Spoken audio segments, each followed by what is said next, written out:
Hey everyone, welcome back. Here's how to fix the PrizePicks app not working on your phone. First, make sure your Wi-Fi or mobile data is working. Try switching between Wi-Fi and mobile data to rule out network issues.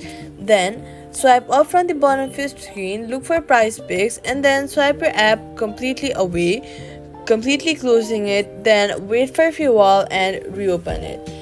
Restart your device next. Restarting your device fixes temporary glitches, so turn your phone off and turn it back on. Then clear cache on Android. Go to the settings, tap apps, select price free picks, tap storage, then tap clear cache. Next, head over to your app store, search for PrizePicks, and then install the latest version. That means updating your app. Updating your app ensures you have all the latest files and bug fixes, so update it.